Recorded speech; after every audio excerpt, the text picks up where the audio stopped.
నిన్న ఢిల్లీలో గోదావరి నదీ జలాలకు సంబంధించిన అంశం పైన మాట్లాడుతూ చిట్ చాట్ చేస్తూ ఎవరి అవసరం వాళ్ళది, మోడీకి చంద్రబాబు అవసరం, బాబుకు గోదావరి ముఖ్యం, రేవంత్ రెడ్డికేమో వాళ్ళిద్దరి యొక్క ప్రాపకం ముఖ్యం. ఇవాళ మోడీకి చంద్రబాబు అవసరమైతాడు, చంద్రబాబుకు గోదావరి ముఖ్యమైతది, రేవంత్ రెడ్డికి మాత్రం వాళ్ళ ఇద్దరి ప్రాపకం ముఖ్యం అన్నట్టుగా వ్యవహరిస్తూ ఇవాళ మోడీని నొప్పియద్దు, చంద్రబాబును మెప్పియాల అన్నట్టుగా వ్యవహరిస్తూ ఇవాళ తెలంగాణ ప్రజల నోళ్లలో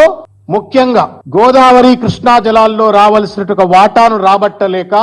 ఒక చేతగానోడి లెక్క ఇవాళ తెలంగాణ పాలిటీ శాపంగా రేవంత్ రెడ్డి గారు మారినరు. ఎవరన్నా బాధ్యత ఉన్నటువంటి ఒక మంత్రి ముఖ్యమంత్రి హోదాలో కూర్చున్నాడు, మోడీ అవసరం గురించి నీకెందుకయా, చంద్రబాబు నాయుడు అవసరం గురించి నీకెందుకయా, ఒక ముఖ్యమంత్రి హోదాలో తెలంగాణ ప్రజలకు ఏం కావాలో అది మాట్లాడమంటే అది మాట్లాడకుండా మోడీకి అది కావాలా చంద్రబాబుకి ఇది కావాలని చెప్పని సొల్లు పురాణం మాట్లాడుతూ ఇవాళ తెలంగాణకు